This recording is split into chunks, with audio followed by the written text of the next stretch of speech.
మన ప్రభును ప్రియ రక్షకుడైన యేసుక్రీస్తు నామమున మీకందరికీ వందనాలు, శుభములు. దేవుని బిడ్డలారా, ప్రభునందు సుఖముగా సౌఖ్యంగా ఉన్నారా?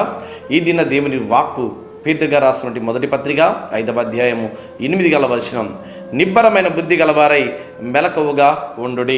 దేవుని బిడ్డలారా, మెలకువగలిగి ఉండుడి అని దేవుని వాక్యం తెలియజేస్తూ ఉంది. ఈరోజు చాలామంది జీవితాల్లో మెలకువ అనేటువంటిది లేదు, ఆదమరచి నిద్రించేవారిగా ఉన్నారు. ఒకవేళ నువ్వు నిద్రించేవాడి స్థితిలో ఉంటే దయచేసి మెలకువ కలిగినటువంటి వాడిగా నీ ఉండాలని దేవుని వాక్యం తెలియజేస్తూ ఉంది.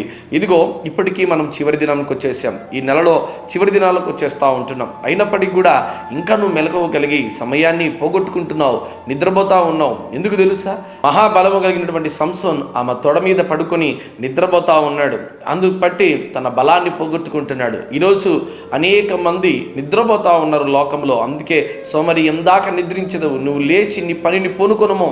ఇదిగో యోనా తార్షీసుకు వెళ్తున్నటువంటి ఆ ఓడలో దిగువ భాగానికి వెళ్ళి నిద్రపోతా ఉన్నాడు. కారణం, ఆయన మెలకువ కలిగినటువంటి వాడిగా లేడు. అందుకే యేసుక్రీస్తు ప్రభువారు తన శిష్యులతో మాట్లాడినటువంటి మాటలు ఇవే. ఏంటో తెలుసా? మీరు శోధనలో ప్రవేశించుకోకుండా మెలకువగా ఉండండి. మెలకువ కనుక లేకపోతే నీకు శోధనలు వస్తాయి. శోధనల ద్వారా నీ జీవితం భయంకరమైన స్థితిలో పడిపోతూ ఉంది. అనేక మంది శోధనలో పడిపోయారు. కారణం ఏంటంటే వారు మెలకువ కలిగి లేకపోవడమే. ఆనాడు మహాబలము కలిగినటువంటి సంసోన్ తనకున్నటువంటి రహస్యాన్ని ఆమెకు చెప్పినప్పుడు ఆమె తన వెంట్రుకలన్నిటినీ కత్తిరించి ఇదిగో ఆయన బోడు చేసినటువంటి వాడిగా కనబడతా ఉంది. ఎప్పుడైతే తన బలము, తన సత్తువ వెళ్ళిపోయిందో ఆయన ఒక సాధారణమైనటువంటి మనిషిగా కనబడతా ఉన్నాడు.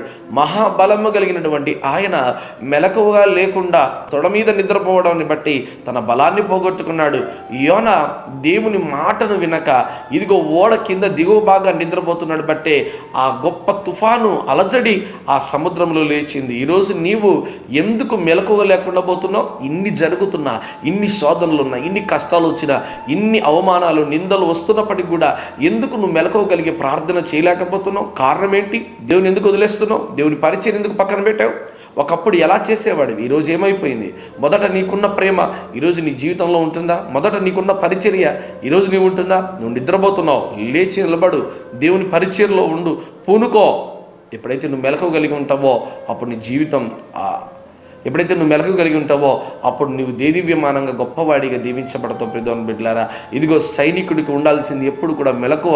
ఆ మెలకువ కలిగినటువంటి వాడిగా నీవు ఉండాలని దేవుని వాక్యం తెలియజేస్తోంది. ఒకవేళ నీవు నిద్రపోయేవాడిగా ఉన్నామో, ఆదమరిచి నిద్రపోయేవాడిగా ఉండడమో, ఆనాడు 10 మంది కన్యకల గురించి మాట్లాడుతూ ఇదిగో 5 మంది కన్యకలు సిద్ధపాటు కలిగి ఉన్నారు, మరొక 5 మంది ఇదిగో కునికి నిద్రించారు. బుద్ధి లేనటువంటి ఆ కన్యకలు ఆదమరిచి నిద్రపోయారు. మెలకువ కలిగినటువంటి స్త్రీలు మాత్రం యేసుక్రీస్తు ప్రభువారు తనతో పాటు తీసుకెళ్లారు.